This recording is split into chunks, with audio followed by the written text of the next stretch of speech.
I'm David Parker. I'm the CEO of Entrepreneurship for All, EforAll, and I'm pleased to be moderating a discussion on how to manage through the government loan packages that are available, and in particular, are there situations where there's literally pros and cons of participating in these programs? I personally have sent an email out to all of the graduates of EforAll strongly suggesting that they take part or in particular the payroll protection program. But we've been hearing, from different sources out on the internet that some people are anxious about participating in that program or are having trouble participating in it. And so what we thought we would do is convene a panel of experts, so people who are literally dealing with this day by day, and get their take on what they're hearing from the businesses that they're working with, what kind of recommendations that are they giving to their folks, and are there any stories from their interactions with businesses and nonprofits that they can share with us, so that they can share that with all of you who are listening to this video. And hopefully this will help you make your own decision as to whether this is a good idea or not. I'm going to be honest, and this is going to be something we're going to talk about.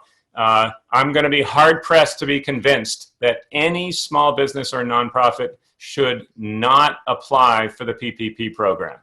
But let's see what we hear from our panelists, and maybe they can come up with some examples where it might not be a good fit. Otherwise, we're going to talk about the challenges and in terms of getting into the PP program and hopefully getting some funds from it. For those of you who don't know Entrepreneurship for All, our mission is moving forward on economic and social impact in communities nationwide through inclusive entrepreneurship.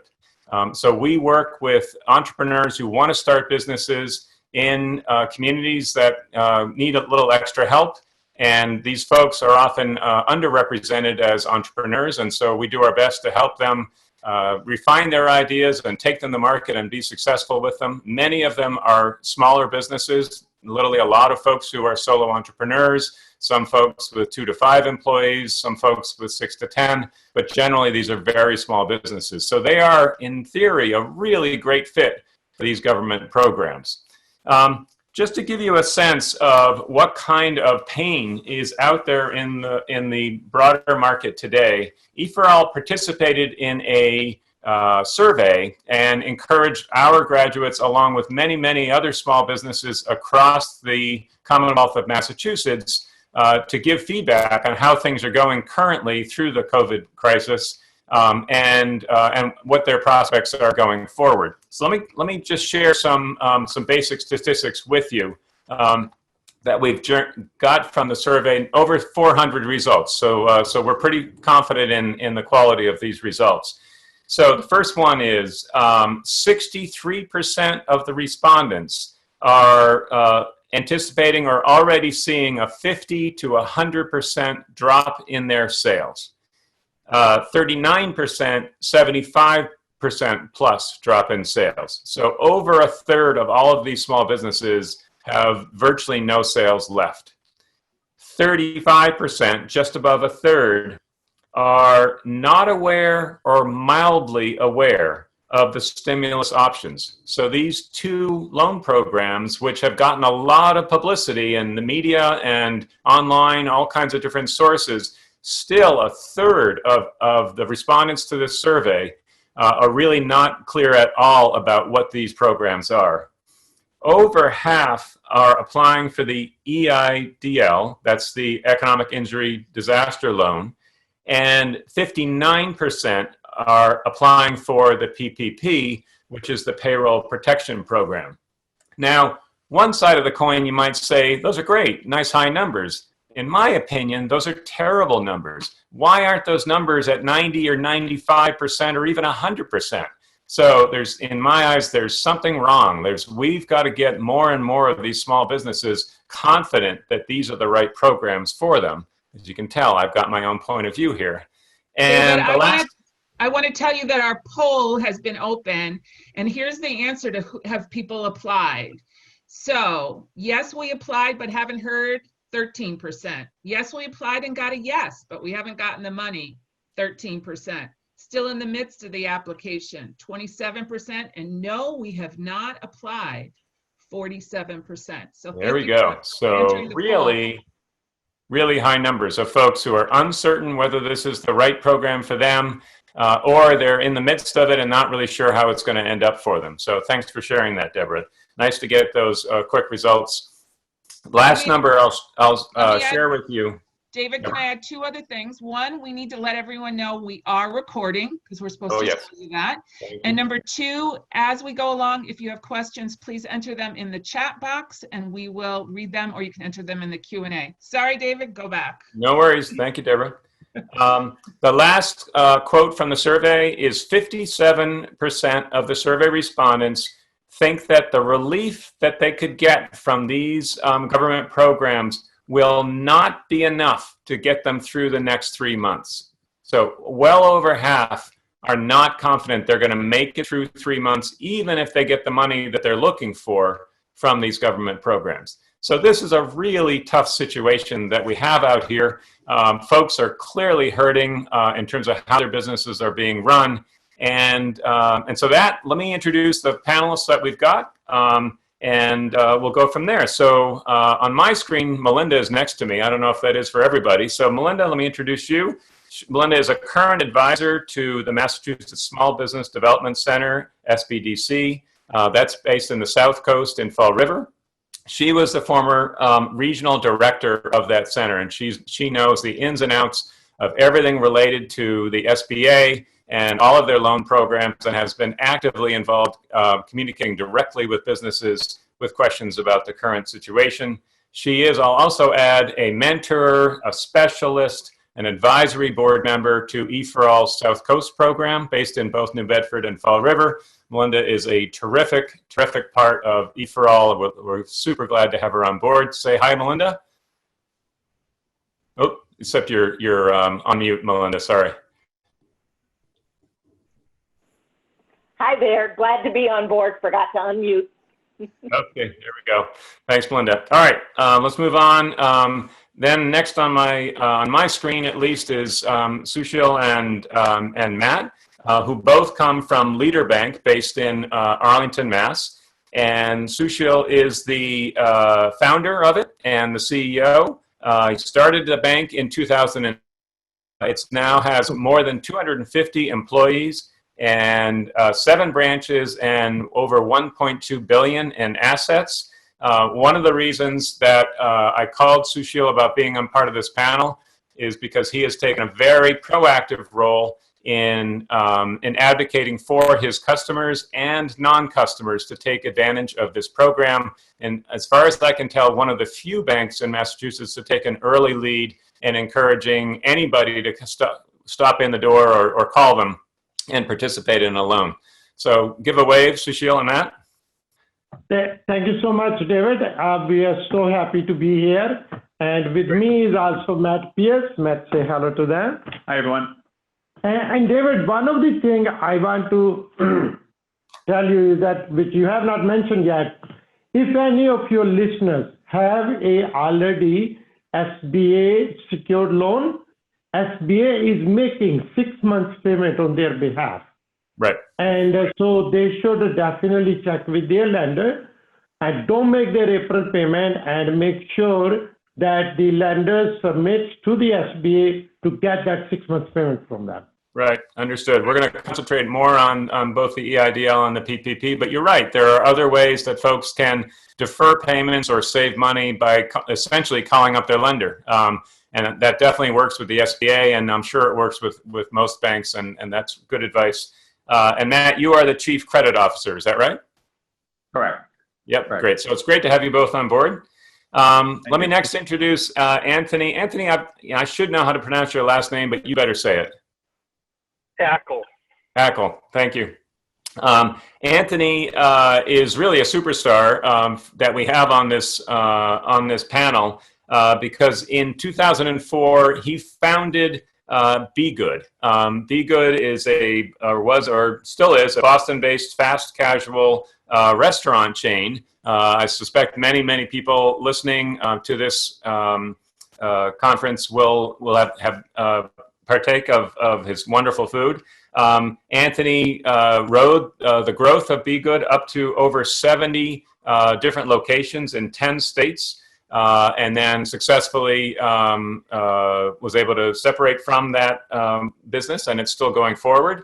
And he now is a founder or co-founder of Streetlight Ventures, which is an advisory for small companies, not unlike the future Be Goods of the world, and helping them manage their growth, their real estate issues, kind of any kind of planning aspect. And Anthony currently has a number of restaurant clients he works with at Streetlight Ventures. And so this, because restaurants in particular have been so hard hit with this current COVID crisis, I thought Anthony would be perfect person to represent the challenges they're facing, and as well, a chance for us to hear some recommendations from Anthony, who's been through so much himself. Anthony, I did okay describing your bio? Yeah, that's great. Yes, thank you very much. Excited to be here and to partake, definitely. Okay, great. And then let's see. Lastly, do we have Michael on the group? Michael, yes, I'm here. There you go. Hey, Michael.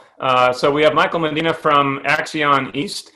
Michael is a loan consultant working in our South Coast area. And for those who don't know, Accion is a nationwide, or actually global, lender focusing in particular on very small businesses where there's a real social impact from the loan that's happening. It's a CDFI here in the United States, and so it gets government assistance in terms of lower priced capital. Michael, it's great to have you on board, and I'm sure you're getting flooded as well with calls from current clients and maybe new ones who are interested in learning about the PPP and the EIDL programs. Is that right? Yes, the floodgates opened on April 3rd when the PPP program was announced, and we were listed as an approved lender, but we still hadn't had the program. We actually hadn't been approved by the SBA yet, so a lot of callers, interested in knowing if we are a PPP lender, what are their loan options, because not only are we an SBA approved lender, we're an SBA micro lender, so we provide micro loans, and we're here to help the community. We're here to provide a local impact. Just like you said, we deal with a lot of low to moderate income businesses and minority business owners, women-owned businesses, typically businesses who lack financing through traditional lending sources. So got it. So Michael, what are you hearing from these clients who call you up? What are their concerns? What are their questions? And do you see, like, for instance, the PPP program or the EIDL program as a good fit for them, or are there times when you're advising them not to consider them? So I think they all have their strengths and weaknesses. First off, if we're talking about the EIDL loan or the loan advance, we're talking about the EIDL is essentially a working capital loan. It is a loan where you'll be accruing interest on. So I guess the primary concern for that program is will the business have the capacity to repay that debt? It is a loan through the government, so they have to take that into consideration. The loan advance, though, you can apply for it at the same time as the EIDL. It is a grant. It is a forgivable loan up to $10,000. So there are some benefits in applying for the loan advance because you can have the $10K forgiven, but the EIDL is a loan. So then you get into conversations about PPP, because if you use the loan for eligible sources, then you can have that loan forgiven up to 100%. So I feel like people are confused, maybe a little bit, want to know what their options are. And like you said, we just saw on the poll, not a lot of people have been applying to these programs. So it is a major concern for some businesses who have yet to apply. All right, good. Well, we're going to circle back to you, Michael, and get a sense of what process you're going through with your folks. Anthony, let's jump to you. You work directly with restaurants, and as far as I can tell, they're one of the hardest hit industries I think everybody is feeling the pain there of, quite frankly, only being able to do takeout in some cases. So it's a highly visible part of our economy, and so I think folks desperately want to help the restaurants. But what do you do? How are you recommending to your restaurants that they get through this? And are you recommending that they go through the application process for the PPP funds? Yeah. So, first of all, this is a very tough time for all restaurants. I have working with restaurants that are, big 600 unit chains that are down 50%. Be Good, which I'm still involved, I'm still on the board. We closed 70 restaurants last week. I'm working with a pizza company that even delivery is down, 30%. So when you add that all up in an industry that already has very tight margins, this is, apocalyptic type stuff for the industry. I think it's going to continue. I am recommending that every single group gets as much money as they can from PPE and from the EIDL program. I think that, number one, if you do it right and if you're thoughtful, it's a grant and you get that for free. It's an amazing thing. But if you don't have to use it, which I don't think you should just use it, not just to use it, you have a cushion. And I don't know how long this is going to go. Nobody knows how long this is going to go, whether it's going to go another 2 months or, if restaurants don't snap back for 12 months. And I think having a cushion is a very important thing. So I am recommending to every business to take as much money as they can. All of these loans, whether they're loans or grants or low interest loans, which you're not going to get better terms on. And I think for small businesses, if you can take it, of course you take it. Okay. But, and you figure out ways that are efficient to spend the money. The one thing that I'm not recommending everybody to do is honestly just hire everybody back and just pay people for not working and use the government stimulus to pay for that employees that aren't working because your restaurant's closed. That doesn't make sense either. I think using the money to pay for employees that are needed through this downturn and through this time, and at the other end to give yourself a cushion is how this should be thought about. But every restaurant I'm working with has applied for both of them. None of them have got any money yet, but we've applied for everything. All right. So, Anthony, I'm sure we're going to circle back to you because what I'm curious about is if you're saying don't hire back the folks, I think that's what the goal of the PPP program is. And so if a restaurant has laid off a whole bunch of folks, then how do they take that money and keep it as a cushion if they have to repay it? But you just think about that. We're going to come back to you on that one. All right, Melinda. So you're on the front lines on the South Coast. I'm sure you're seeing a great volume of calls and emails coming in from folks in your area. What are you seeing? Like, if you try to sum up the kind of concerns that you're hearing from folks, why do you have an answer as to why we're seeing such low numbers in terms of participation in particularly the PPP program? Yes, I do have an answer for you. It's because a lot of the folks that you're trying to reach are what you would consider unbanked. They don't have a relationship with a commercial lender or a credit union, or they may have simply a checking account with them, and if they're with one of the larger banks or a money center bank, that lender is not making a PPP loan to them without. Leader Bank, in fact, is one of the few in Massachusetts that's welcoming folks that don't have a relationship with them. One of the reasons that they're smaller. The other is there are some things that are tricky. Calculating your payroll. You described many of these folks as being sole proprietors.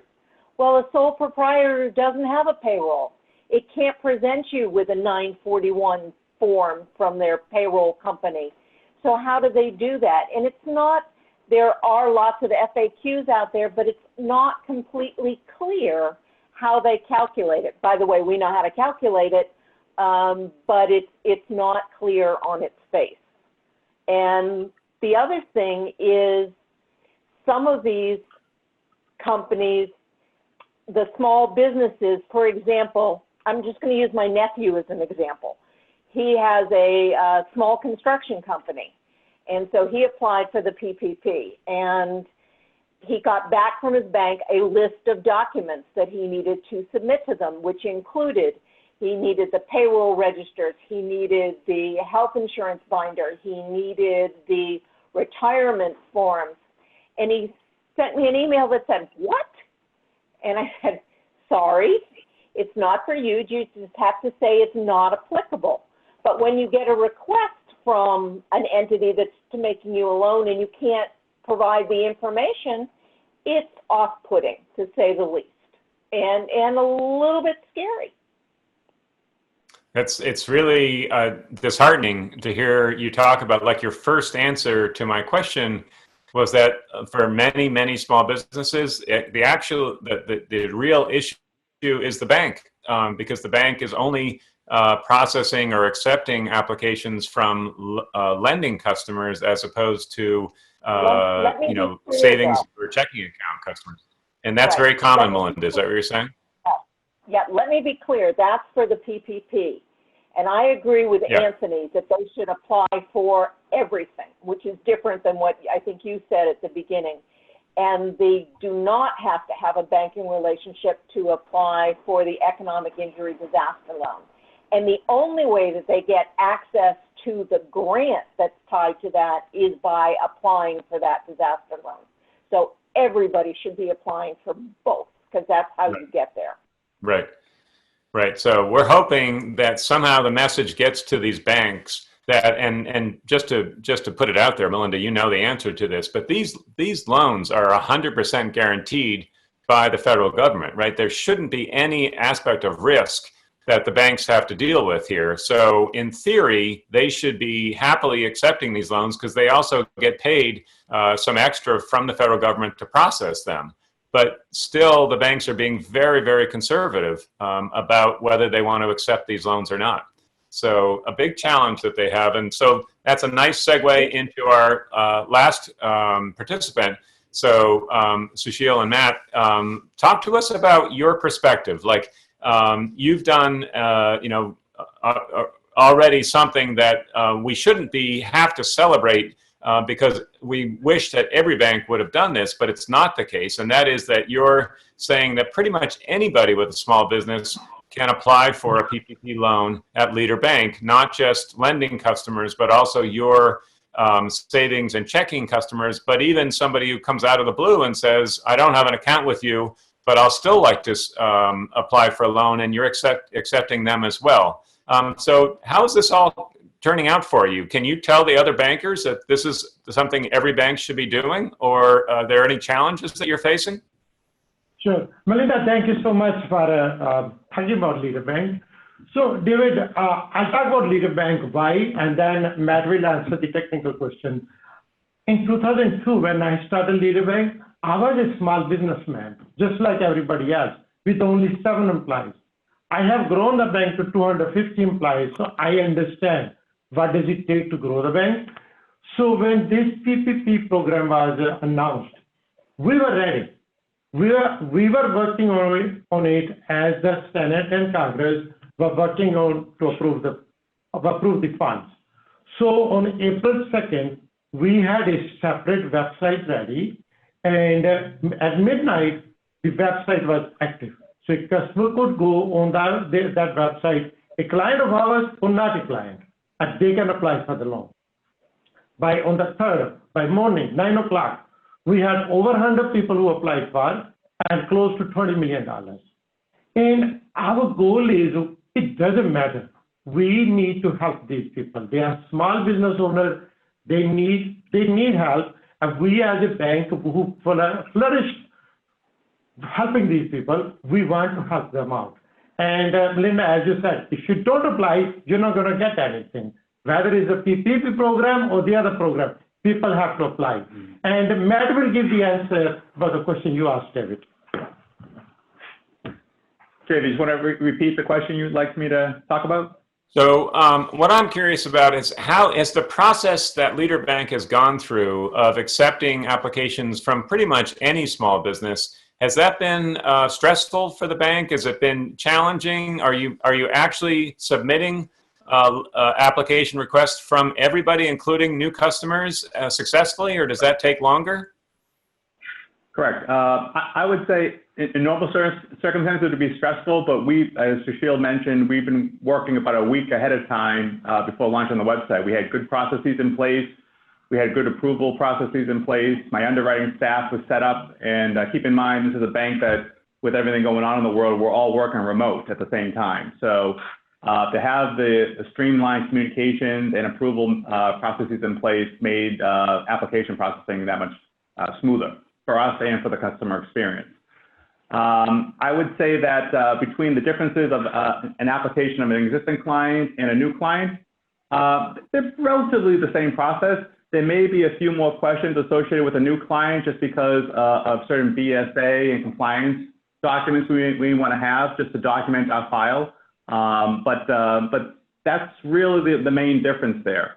You know, we may ask for just a few more documents from a new client just to make sure that, you know, we want to make sure it's fraud protection and we're following all compliance guidelines.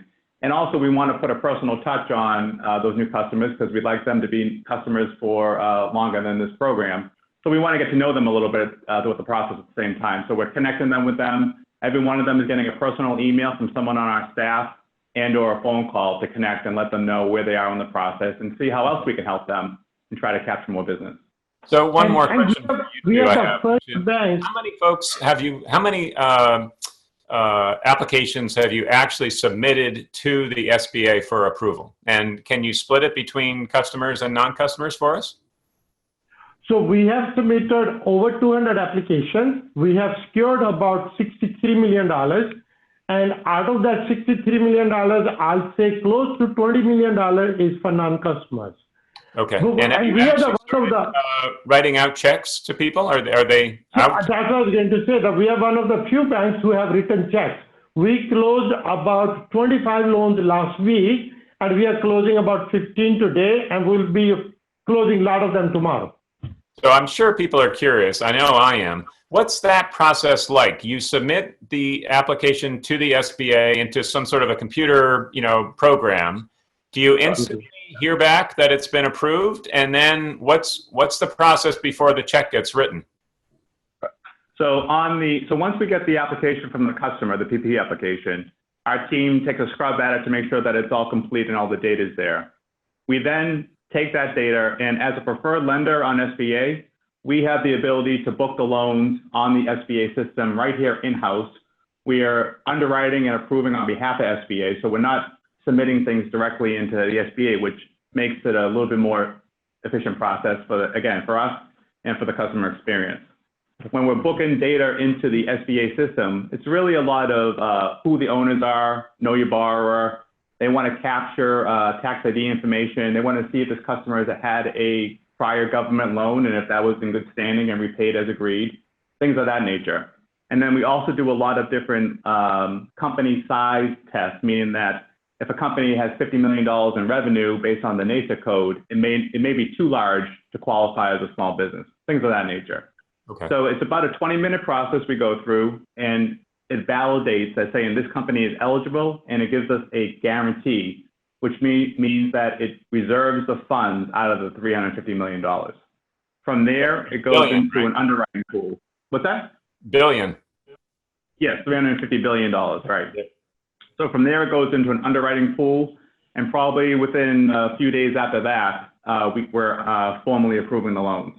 The volume's so high and there's so many units that it's about maybe a 3 or 4 day turnaround, and then closing within probably 24 to 48 hours after that. All right. So last question: what's your capacity at Leader Bank? If like a lot of small businesses hear this, message coming through this panel discussion, and they're like, "Oh my God, I'm still waiting on my bank. Let me just call over to Leader Bank." Can you handle a bunch of people calling, and do you care where they're calling from? Yes, David. We can handle. It's unlimited capacity. We don't want to turn anybody away. If the numbers come, we have trained enough team members to take care of our clients. We are trying to do only loans in Massachusetts or few in neighboring states. We are not doing nationwide. So if a client is from Massachusetts and they apply for it, we will entertain that request. All right. Awesome. Well, we appreciate you coming on for this panel and sharing how the experience works. So Deborah, We have any questions from our audience? We do. There's a woman named Lindsay, who I'm going to unmute. Lindsay, hopefully you're there. You can unmute yourself with hitting the microphone. You had a great question, and I did not want to try to repeat it. So, Lindsay, you're up. Hi. Well, actually, my name's Fred, and this is my wife, Lindsay, and we own a business in Chatham called Chatham Works. Anyway, we've been approved for a PPP loan, and our accountant has said you may not want to accept it because the mechanics for how forgiveness works are A, very tricky, and B, pretty unclear, right? So you have to spend 75% of the money of the loan amount needs to go to payroll. And obviously the goal of this program, the payroll protection program, is to get people off unemployment. So we have to bring back all of our people off, get them off unemployment. You want to tell them how many? What kind of business is it, Fred? Well, it's a combination fitness center, co-working space, and retail shop. So most of our employees are part-time and probably have part-time jobs elsewhere. So we can't guarantee that we can get them off unemployment, right? And then also, you know, even if we can, we have to spend all this money by June 30th. So basically 75% of this loan has to go directly to our employees, and that's great, and we want to help our employees. But the problem is, we're closed, so we're paying them to do nothing.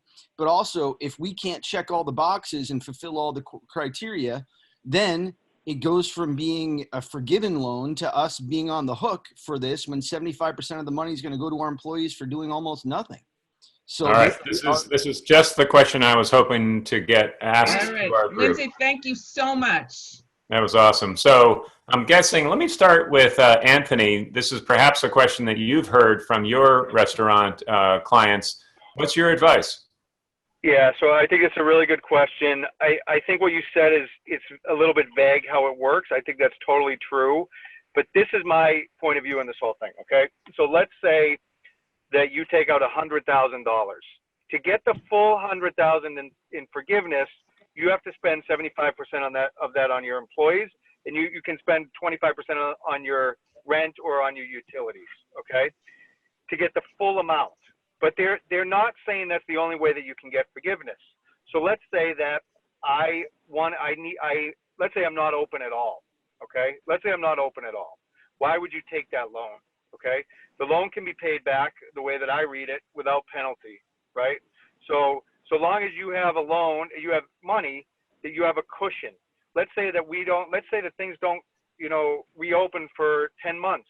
It's great to have a cushion, okay? That's number one.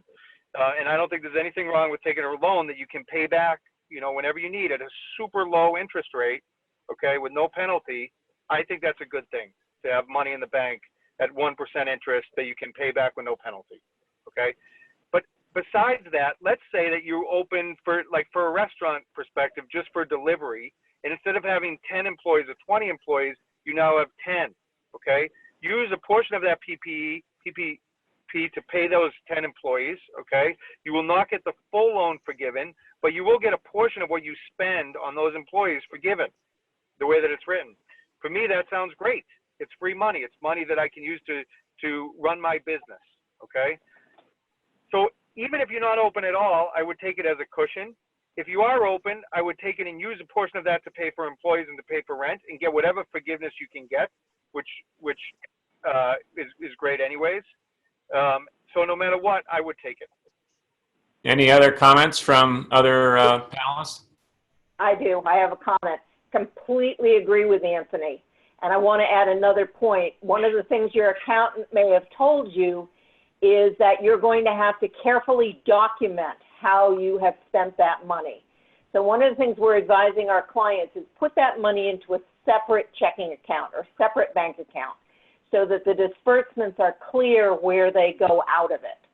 The other thing that we believe, the third point, is that the rules may have to change again. And one of the things that I think it was Matt that says, they change daily, sometimes they change hourly. When this legislation was put into place, it was assumed that the pandemic would be over quicker than we believe now that it will be. And that's why it was set up with the 8 weeks that you had to hire those employees.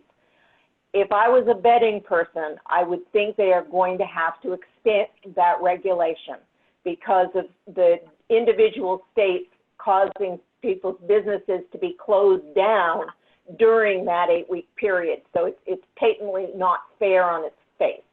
So I'm guessing that that will change, but that is only a guess.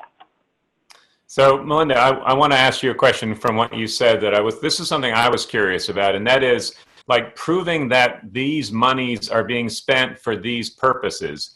My assumption was like, as long as you go back to your lender, like to, Sushil and Matt, and say, look, here's our payroll before that we told you about when we applied, and here's our payroll in the 8 weeks after we received your funds, and you can see that we, spent that much on payroll, that they're going to be happy with that. They don't literally need to see that the cash from the loan was spent in a very particular way. But that was my assumption. I heard you say something different. I believe they do, and that they're going to want to see more in certain circumstances, and they're certainly going to want to see more when it's a sole proprietor, because a sole proprietor doesn't have a payroll. So they can't give a payroll. I think you're both right on this. I think that Melinda's recommendation to put the money into a separate account, I've heard that from a number of private equity and venture capital firms. I think it's a really good idea. We do believe that they will audit, so I do think putting in a separate account is a great idea. But, there's no way to trace, like, hey, this dollar came in, this is 1, 2, there's no way to trace dollars, right? So what they're going to look at is, did you spend the money on payroll? Everybody has payroll reports. Everybody has payroll companies. So I think you're both right. I do think it's a very smart thing to put this into an account where you pay payroll out of, you pay your rent out of, and you keep the rest completely separate. But at the same time, if you have money coming in and money going out, there's no way to track it except to be able to show those payroll reports. Okay, all right. So it's kind of a technical issue, but the bigger issue is the recommendation from both of you, which is go ahead and apply for this money. It's money in the bank for you. You'll find a good purpose for it. It's a little bit of a buffer. It's essentially got no interest on it, or very little interest. It does have to be repaid within 2 years. So it's not like the repayment will be necessarily a light amount per month, but cash in hand is a hell of a lot better than no cash in hand. And that's kind of what I'm hearing both of you say. Is that right? Okay. I agree. We spend a lot of time talking with our clients, not just about applying for these loans, but how to conserve cash and how to communicate with their lenders, their vendors, their employees, their customers, because that is a really big part of what's going on now. It's not just these loans programs, but how you marshal and how you prioritize cash payments. Okay. Deborah, any other questions? Yes, I had Peter, who sent me an email over the weekend and asked if he could ask his question. And he's in kind of a funny situation because his business was in a pre-launch situation, which obviously means he doesn't have all those records. So Peter, I am unmuting you and allowing you to talk. You should be able to hit your microphone and ask your question. Okay, can you hear me? We can. Okay, so I just purchased a restaurant here in my town and started on the 10th of March, right when this all started. So I don't qualify for that PP that you've been talking about because my 2 employees don't have a history there anyway, so I've got nothing. I can't do that. But I'm looking at the disaster loan from the SBA disaster loan. But I don't have a history of 12 months of previous revenue and expenses and cost of goods to even fill out the first page of the application. Is there a way to get around that, or is there another loan opportunity I should be looking at? Did you when you purchased the business, was it an operating business? Yes. And they had payroll before? No, he was. I will say no. He was a little bit shady. We'll just say that. We'll just keep it there. Yeah. The SBA has said that they will accept the information from that early stage company. So you could use potentially his numbers for 2019 for your revenues and cost of goods sold. Here's a zinger, though. We know it has not yet been confirmed by the SBA. It has been confirmed by the U.S. Chamber of Commerce. But the EIDL loans, the economic injury loans, are going to be restricted to $15,000 per company. Okay. So that's going to make them, for some, that might be too small an amount. But it's some amount anyway. Exactly. It's little is better than none. Yeah, so Peter, I would recommend that you just fill in the information that you've got from the prior year. Well, I can, okay, I didn't even know if I could do that, if that was actually, because it's not under my LLC name, it's their P&L. But okay, that's great. Peter, this is Matt from Leader Bank. I was going to just say that if you purchased a business and you had historical financials on that business, whether it be tax returns or some other equivalent that a bank can review, they can actually demonstrate and use that as historical payroll costs for that operating entity. Oh, that's great. Yeah, I have a printout of the previous 2 years of P&L for the year and also month by month from their bookkeeper. So hopefully that's the information that I can provide to the bank. Great. They'll accept that. Thank you, Peter. Great. There's a question that a few people have asked about. Is the money running out for the PPP program? It was a first come, first serve. Is it gone already? It's, as of this morning, it's about 210 billion have been reserved out of the 350. So there's, based on that, there's probably the next few days is my guess, as more and more lenders are kind of opening up their balance sheets and opening up and getting approval to do these loans. Probably over the next 5 to 7 days, it's gonna be tapped out, unless they get the additional 250 billion approved, which hopefully they do. So in other words, time is of the essence. If for all of you on this who might be on the fence, I think generally you're going to hear from everybody on this panel is like, better to have cash in hand than not. Get your local bank to do it. And if they're hemming and hawing, find somebody like Leader Bank that can take your application and get it submitted as fast as you possibly can. Because unfortunately, the way it's set up, it's first come, first served. And there must be similar banks all across the country that are taking in customers this way. So do not hesitate. That's been... David, I have two more. All right, go for it. I have an anonymous attendee. I have been informed I cannot get a loan because I am not an American citizen, but my business is an LLC and incorporated in Delaware. What's my status? So I can help. We ran into that a little bit on some, and the earlier eligibility forms had required that the majority ownership be residing here in the United States. After version 3 of the application, they changed the question to be where the employees reside. So even if there is offshore ownership, if we can get confirmation or the lender that their employees are residing in the United States and that's where the money is going to support, then it is eligible. Michael, are you getting that question as well at Accion? Yep, I've been having some audio issues. I've been here on the call, but can you repeat it one more time for me, please? So that the person asking the question wondered if they're not a citizen of the U.S., but they reside in the U.S. and the business is registered in the U.S., can they still apply for loans? Are you getting that kind of question as well at Accion? I haven't gotten that kind of question, but I know information from the SBA suggests that they must reside in the U.S. and their employees as well. Okay, so it's residences. All right, Deborah, what else do you have?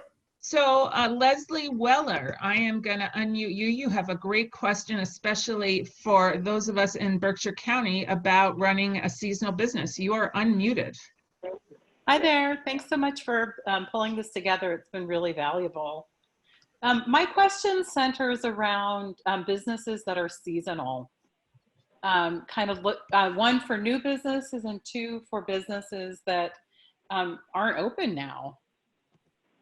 And could you give us any guidelines for kind of how to approach this? Okay, that's a great question. Leslie, is your question, how do you calculate payroll costs for a seasonal business, or is it a different question? I think it's just in general. I think they say gross revenues you have to provide, payroll expense. But if your payroll is kind of a go forward, not a look back, and you're a new business, so I'm coming at it from I'm a new business owner, plan to open in May. Fingers crossed that might still happen. But you haven't opened yet? No, we had opened briefly for a few months, just doing pop-ups. What's the business, Leslie? It's an art gallery. So you have no historicals or trend to go off of the past 12 months or so? That sounds challenging, but the broader issue maybe is for the seasonal businesses, even if you do have payroll from, say, a year ago, like, can you work with that, even if it's like maybe just in the warmer weather months? Melinda, you're nodding your head. Do you know the answer to that? I do know the answer to that, and the answer is yes, you can. Yeah. There's in the rules, there's a period of time from which seasonal businesses can calculate their employees. So they don't have to use an annual average. They can use a seasonal average. Okay. Oh, that's great. Okay, thank you. I have a question that had come in before. Can a 1099 employee be qualified as payroll protection, or those are contractors, so that doesn't count? Well, there's an apples and oranges problem there, because the 1099 can go for, as of the 10th, can go for a PPP loan themselves based on it, but it's not on the payroll of the company that pays the 1099. All right. Yeah. Yep. All right, there's another calculation that a couple of people have popped up to ask about, which is, how do you know if it makes more sense for you to get a PPP for your business or to let your employees just go collect unemployment, because the unemployment bonuses seem to be very generous and last much longer than this 8-week program? This is a critical question, right? Because it's, I think the government is adding on an extra $600 a week on top of the normal unemployment, and that I think goes through the end of July, if I've got that right. And so if the employer gets the PPP loan, hires back the employees, I think maybe at a higher income level that works out well, but at very low incomes, the employee might literally make more money getting unemployment plus $600. Any of you have some literal experience with this kind of a question? Melinda says yes. We do, yeah, right. We do. I've had several clients who are in that position. They cannot get their employees back because the employee says, I don't want to come back to work. I'm making twice as much now. I'll come back at the end of July. It's a huge... And so there's some break point, right, in terms of what an employee earns that makes that calculation better for the employee not to be rehired. But at some point, they'll actually make more by getting back on the payroll. Is that right? They will, but it'll be after the end of July. But as Melinda, you said, they might extend this program. So they should still take the money, use the 25% for utilities and interest and things, or mortgage. And maybe the business picks up and they can rehire these people and still take the deduction. But potentially the owner, if you're like a 1 or 2 person business, you literally might be better off collecting unemployment than bothering with this loan. Yes? Yes. I spoke to one today. When we did the calculation, the calculation was she was going to make more money over the 13-week period by taking the unemployment than she was going for the PPP loan.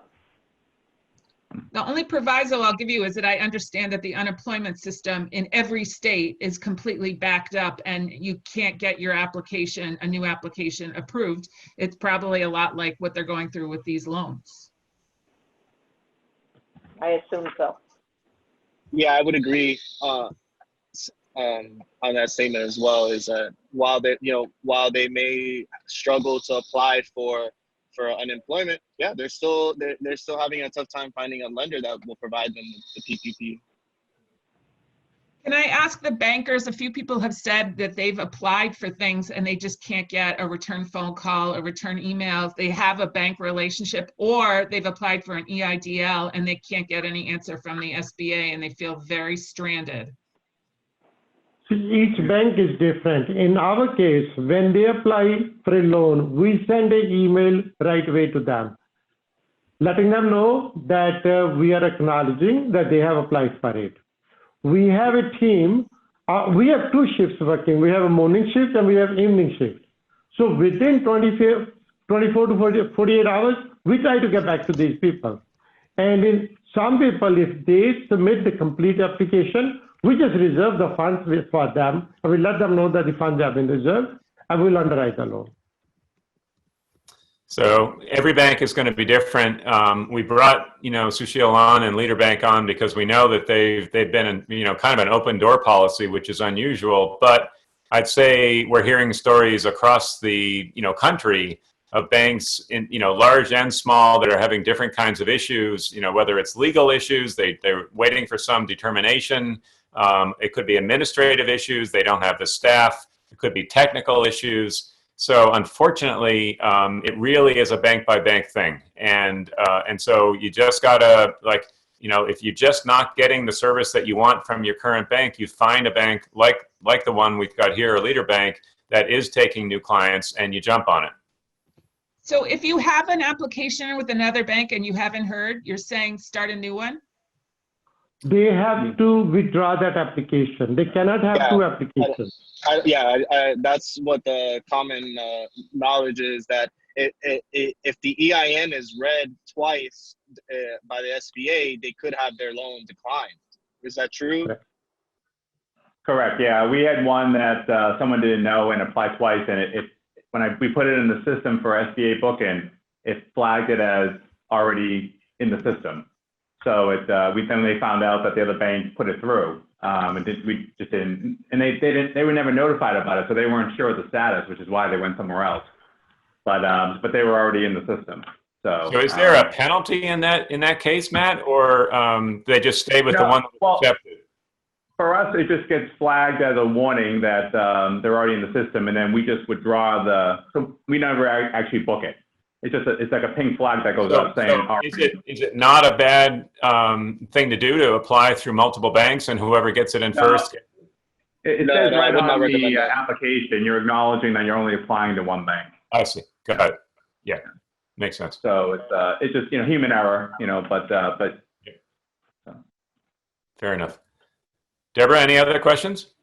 They're mostly all in and around the same frustrations about banks and getting in touch with the SBA and hearing about the status of their EIDL. So I think we're in a position to let each of the presenters sort of leave us with a farewell comment about, their best advice for small business owners who maybe haven't applied yet and what they think the right actions are.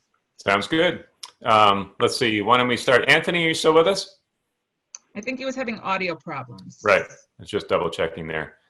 All right. Michael? Thank you. You'll probably hear the comment. I had the comment advice, and I had a webinar on Friday, and this is what I discussed as well, is that being patient is the key, and I think the name of the game here, because of course this law was rolled out so quickly.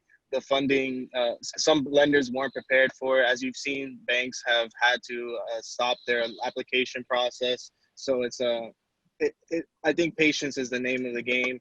Being hopeful and understanding what options are available to you, which you prefer to use, and then finding the best lender who can provide it to you.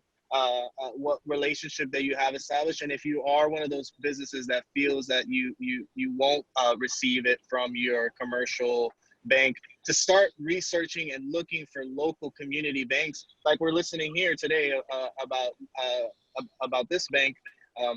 There are local community options available to you. You just have to go out and look for them. So be prudent, be proactive. always looking for other options if your larger community bank isn't an option. Be patient and just keep being a hardworking entrepreneur. That's what we see amongst our entrepreneurs. They're very resilient, hard workers. They're going to do whatever it takes to keep their business afloat. All right, that's awesome. Thank you, Michael. Sushil and Matt, just briefly. So this is the best time to evaluate your relationship with the bank, to pick the right bank. Big bank is not always better. Pick the right bank, build a relationship with your lender or with your banker. That's so important.